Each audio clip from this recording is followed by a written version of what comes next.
Good morning, students. Today I am going to explain the first chapter of your text, A Merry Christmas. There are three kinds of festivals we celebrate as national, religious, and seasonal. Christmas is the festival which comes under religious festivals that we celebrate. Christmas is celebrated all over the world by everyone. It is the birthday of Jesus Christ. The children wait for this festival for the whole year long because their beloved Santa comes to each child and fulfills their wishes. This story is also similar, where we will know about the four March sisters as Meg, Jo, Beth, and Amy. The March sisters live with their mother in Boston. Their father is away at war. The March family is poor, but they are a happy lot because their warm hearts and affection for each other. This story tells us about how they spend their Christmas morning. Jo wakes up first and feels a little disappointed for not finding any stockings as gift. Then she remembered her mother's promise and slipped her hand under the pillow and got a storybook as a gift. Then she goes to her sister and wakes her with a Merry Christmas and asked her to see her gift. Then the other two sisters, Beth and Amy, wake up too and try to find their books. Margaret, the eldest sister, has a good nature which influences her sisters to obey her advice. She asks her sisters to read the books every day, and she says, I shall keep my book on the table here and read a little every morning. They started reading their books. After half an hour, Meg asks the others, where is mother? We can go and thank her for our presents.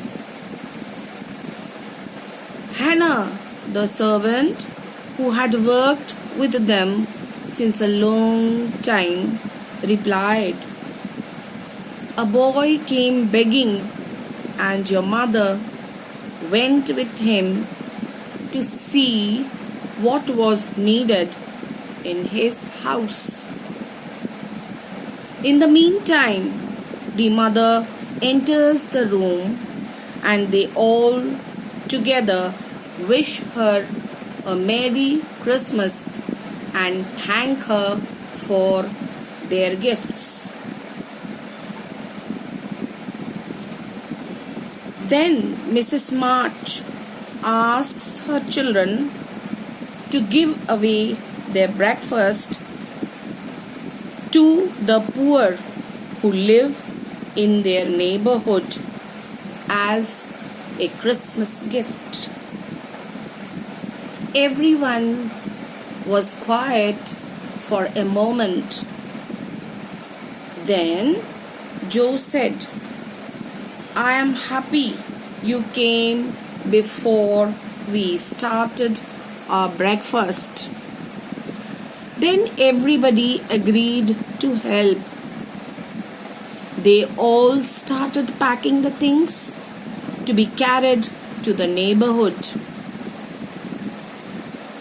When they reached there, they saw the window panes were broken. No fire, ragged clothes, a sick mother, a wailing baby, and a group of pale, hungry children huddled together trying to keep warm in an old quilt. The poor lady was happy to see the girls and called them as angels. Joe says we are funny angels in hoods and mittens. This makes everyone laugh.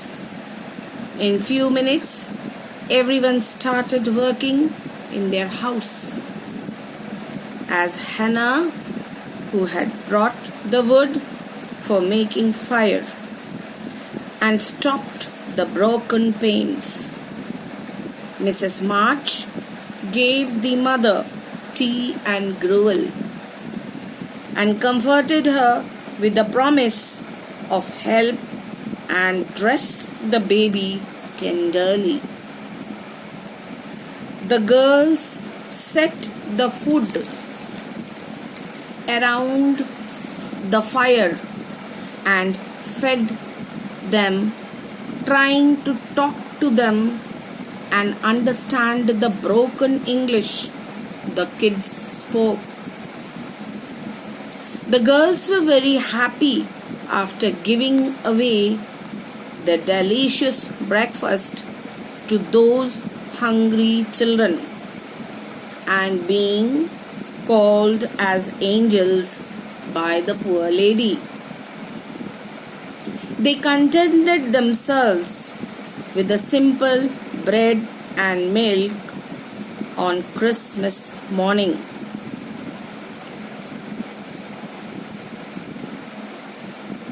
After returning from their house, they set out their presents for the mother while their mother was away collecting clothes for the poor children.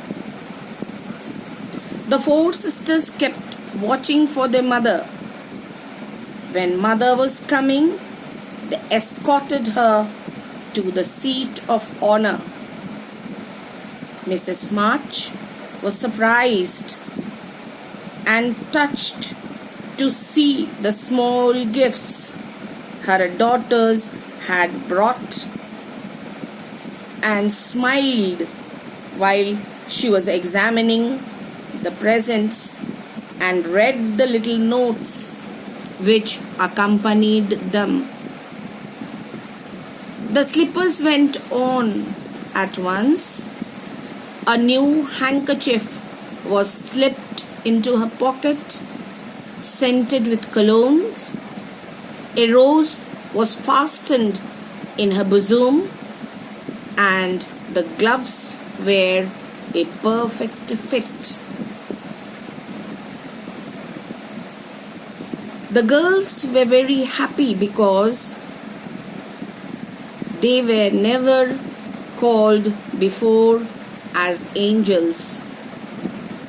That was the happiest breakfast, though they didn't get a bit of it. In this way, the extract comes to an end with a Merry Christmas celebration.